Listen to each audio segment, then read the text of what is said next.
കൃത്യമായ ധാർമ്മികത പഠിപ്പിക്കാതിരുന്നാൽ ഇവിടെ എങ്ങനെയാണ് മാനവികത നിലനിൽക്കുക? എ.വി. ജോസ് വിചാരിക്കുന്നു ലൈംഗിക ബന്ധത്തിന്റെ വിഷയത്തിൽ ഒരു മറയ ആവശ്യമല്ല, അങ്ങനത്തെ ഒരു പ്രശ്നമല്ല.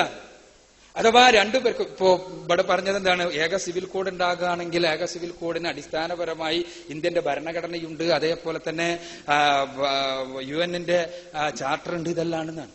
ഇതൊന്നും അനുസരിച്ച് കൃത്യമായ ഒരു ധാർമ്മിക സംഹിത ഉണ്ടാക്കാൻ സാധ്യമല്ല. UN-ന്റെ ചാർട്ടർ അനുസരിച്ച് നമ്മളിപ്പോ ഈ ആഗോളവൽക്കരണം എന്ന് പറയണ്ടല്ലോ, ആഗോളവൽക്കരണത്തിന് എന്താ കുഴപ്പം? അവിടെ ചൂഷണം കടന്നു വരുന്നത് എങ്ങനെ? വളരെ സമർത്ഥമായിട്ടാണ്. ഇന്ന് ടെലിവിഷനുകളിൽ കാണപ്പെടുന്ന വൃത്തികെട്ട രംഗങ്ങൾ എങ്ങനെ ആര് തടയും? ഏതടിസ്ഥാനത്തിൽ?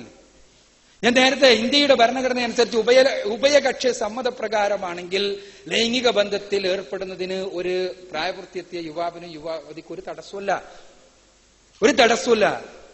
ഈ തടസ്സമില്ല എന്നുള്ള കാര്യം സ്വന്തം മക്കളുടെ കാര്യത്തിലെങ്കിലും അംഗീകരിക്കാൻ ഭൗതികവാദികൾക്ക് കഴിയണില്ല എന്നാണ് ഇടമറുക സംഭവം വ്യക്തമാക്കുന്നത്. അപ്പൊ പറ്റില്ലെങ്കിലോ അതെങ്ങനെ ശരിയാവുക? അപ്പൊ ഇവിടെ നമ്മുടെ ഏതെങ്കിലും നിയമസംഹിതകൾക്കപ്പുറത്ത് കൃത്യമായ ധാർമ്മിക സംഹിത അനിവാര്യം. അതില്ലെങ്കിൽ മനുഷ്യാസ്തിത്വത്തിന് തന്നെ വിലയില്ലാതായി തീരുന്നു. അവിടെയാണ് മതം പ്രസക്തമാകുന്നത്. ഞാൻ ആവർത്തിക്കുകയാണ്, മനുഷ്യനെ മനുഷ്യനാക്കുന്നതെന്തോ അതാണ് മതം.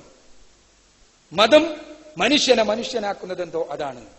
മനുഷ്യനെ മാനവികതയിൽ എത്തിക്കുന്നതെന്തോ അതാണ് മതം. മതത്തിൽ നിന്ന് വിട്ടാൽ മനുഷ്യൻ പൈശാചികതയിലേക്കാണ് പതിക്കുക.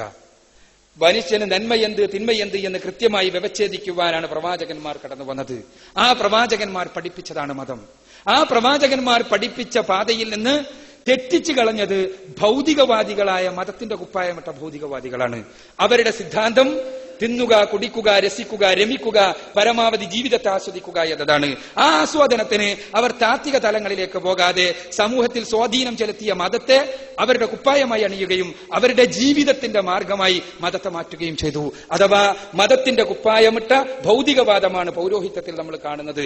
അവരാണ് മതവിശ്വാസികളെ ചൂഷണം ചെയ്തത്, അവരാണ് വ്യത്യസ്ത വീക്ഷണങ്ങൾക്ക് നിമിത്തമാക്കിയത്, അവരാണ് മതത്തെ മാനവികമായ തലത്തിൽ നിന്ന് അപമാനവീകരണത്തിലേക്ക് കൊണ്ടുപോയത്, അവരാണ് മതത്തെ ചൂഷണമുക്തമായ തലത്തിൽ നിന്ന് ചൂഷണങ്ങളുടെ തലങ്ങളിലേക്ക് കൊണ്ടുപോയത്. ഇത് സ്വാഭാവികമാണ്.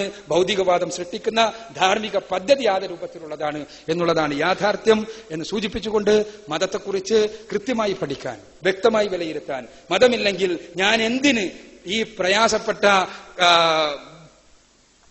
കാര്യങ്ങളെല്ലാം ചെയ്യണം എന്ന് സ്വയം ബോധ്യപ്പെടുവാൻ നമ്മൾ സന്നദ്ധമാകണം എന്ന് അഭ്യർത്ഥിച്ചുകൊണ്ട് സമയം അവസാനിപ്പിച്ചതുകൊണ്ട് വിഷയങ്ങൾ നിങ്ങൾ ഗൗരവതരമായ ചർച്ചകൾക്ക്, ഗൗരവതരമായ പഠനങ്ങൾക്ക് വിധേയമാക്കണമെന്ന് കലാനന്ദമാഷ് അടക്കമുള്ള ആളുകളോട് അഭ്യർത്ഥിച്ചുകൊണ്ട്, എന്റെ വിശ്വാസം പൂർണ്ണമായി ശരിയാണെന്ന് ബോധ്യമുള്ളതുകൊണ്ട്, മരണത്തിന് ശേഷം ഒരു ജീവിതമുണ്ട് എന്ന് പൂർണ്ണമായി 100% അനുഭവത്തിന്റെ തലത്തിൽ നിന്നുകൊണ്ട് തന്നെ ഞാൻ വിശ്വസിക്കുന്നത് കൊണ്ട്, അത്തരം ഒരു ജീവിതം ഉണ്ട് എങ്കിൽ ഒരു സംഭവ്യതക്ക്, ഒരു പ്രോബബിലിറ്റിക്ക് ഒരു ചാൻസ് കൊടുത്തുകൊണ്ടെങ്കിലും ചിന്തിക്കുക. ഉണ്ട് എങ്കിൽ ഏത് സമയത്ത് നമ്മൾ മരണത്തെ അഭിമുഖീകരിക്കേണ്ടവരാണ്. അതുകൊണ്ട് ഉണ്ട് എങ്കിൽ മരണാനന്തര ജീവിതത്തിൽ വലിയ നഷ്ടമാണ് ഭൗതികവാദികൾക്ക് ഉണ്ടായിത്തീരാൻ പോകുന്നത്. അപ്പോൾ ഉണ്ടോ എന്ന് അന്വേഷിക്കാൻ, ഭൗതികമായി അന്വേഷിക്കാൻ, ബുദ്ധിപരമായി അന്വേഷിക്കാൻ, അതിനുവേണ്ടിയെങ്കിലും ഈ മരണാനന്തര ജീവിതത്തെക്കുറിച്ച് പറയുന്ന പ്രമാണങ്ങൾ പഠിക്കാൻ, മനസ്സിലാക്കാൻ, ഉൾക്കൊള്ളാൻ, അങ്ങനെ ശരിയെന്ന് തോന്നിയാൽ അംഗീകരിക്കാൻ സന്നദ്ധമാകണം എന്ന് അഭ്യർത്ഥിച്ചുകൊണ്ട് ഞാൻ എന്റെ വാക്കുകൾ ഉപസംഹരിക്കുകയാണ്. വാഖിറു ദഅ്വാനാ അൽഹംദുലില്ലാഹി റബ്ബിൽ ആലമീൻ. അസ്സലാമു അലൈക്കും.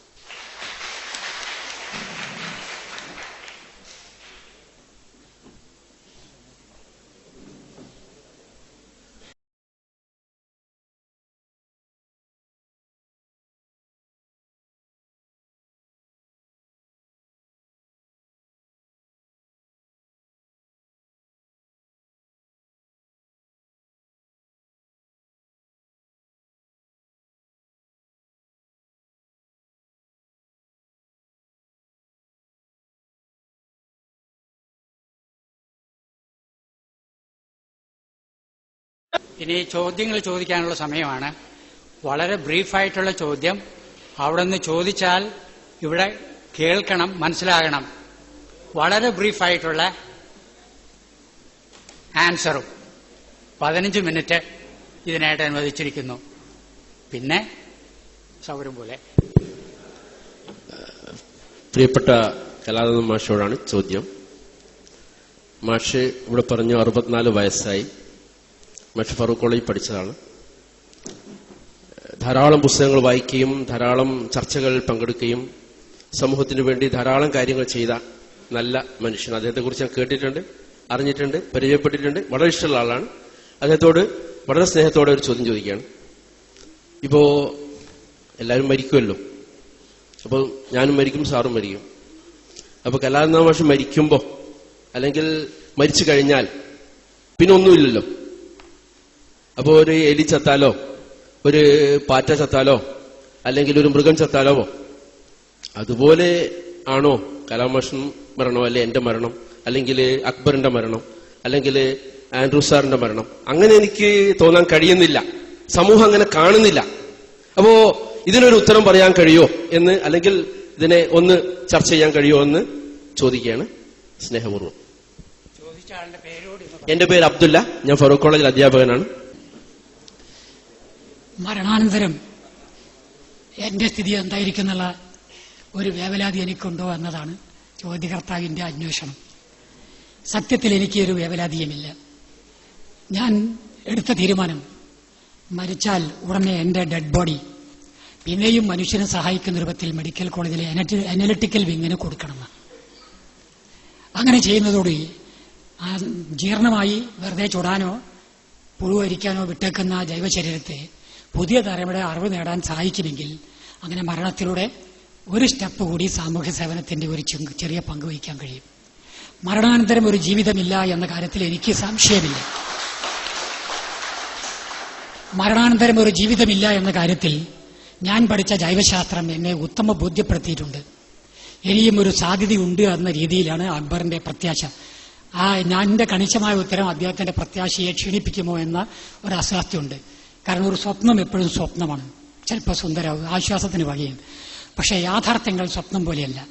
അപ്പൊ ഞാൻ പറയുന്ന യാഥാർത്ഥ്യം അദ്ദേഹത്തിന്റെ സ്വപ്നത്തെ അലോസരപ്പെടുത്തുമെങ്കിലും ഇന്നത്തെ സംവാദത്തിന്റെ വേദിയിൽ അത് പറയാതിരിക്കാൻ പറ്റില്ല.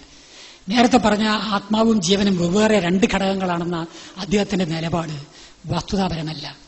ജൈവശരീരത്തിൽ ആത്മാവ് പ്രവേശിക്കുമ്പോഴാണ് ജൈവ പദാർത്ഥത്തിന് ജീവൻ ഉണ്ടാകുന്നത് എന്നതാണ് മതശാസ്ത്ര പണ്ഡിതന്മാർ കണിശമായി പറഞ്ഞു വെക്കുന്ന ആത്മീയവാദം. ആത്മാവും ശരീരവും തമ്മിലെ ബന്ധത്തെ. അപ്പൊ ശരീരത്തിൽ നിന്നും ആത്മാവ് വിട്ടുപോയാൽ മരിക്കുമെന്ന് അദ്ദേഹം പറഞ്ഞു.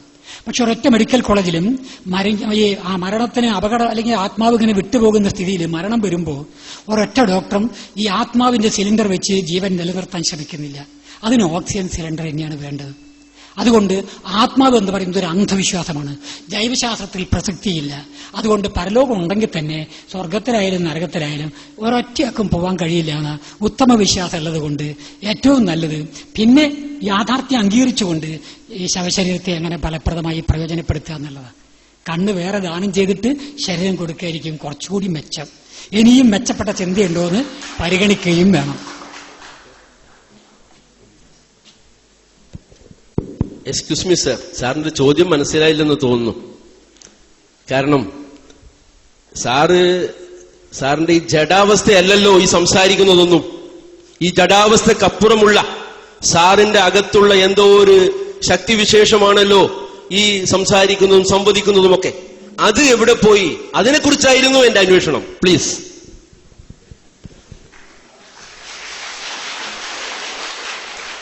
സംസാരിച്ചുകൊണ്ടിരിക്കുമ്പോൾ അമിതമായ സംഭാഷണമാണെങ്കിൽ ചിലപ്പോൾ എനിക്ക് പെട്ടെന്ന് ബോധം കെട്ടുപോകാൻ തന്നെ സാധ്യതയുണ്ട്. എന്താ കാരണം? ഈ സംഭാഷണത്തിന്റെ തിരക്കിൽ ശ്വാസോച്ഛ്വാസം കുറയുകയും ഓക്സിജൻ സപ്ലൈ കുറയുകയും ചെയ്യുമ്പോൾ ഈ തലച്ചോറിന്റെ പ്രവർത്തനം മന്ദീഭവിക്കും. അങ്ങനെ ബോധം കെട്ട ഒരാളുടെ ശാരീരികാവസ്ഥയോ മാനസികാവസ്ഥയോ ഏതൊരു പരാൽപരമായ ആശരീരി ശക്തിയുടെ സവിശേഷത കൊണ്ടാണോ അങ്ങനെ നിർജീവാവസ്ഥ പ്രാപിക്കുന്നത്? അങ്ങനെ ഒരു ശക്തിന്റെ സവിശേഷത കൊണ്ടല്ല. ഇത് ഓക്സിജൻ സപ്ലൈ ഇല്ലാത്ത ശരീരത്തിന്റെ ഊർജ്ജപരമായ പരിമിതി കൊണ്ടാണ്. അതിന്റെ ഫലമായിട്ടുള്ള ദൗർബല്യങ്ങൾ എന്റെ ശരീരത്തിനും വരാം.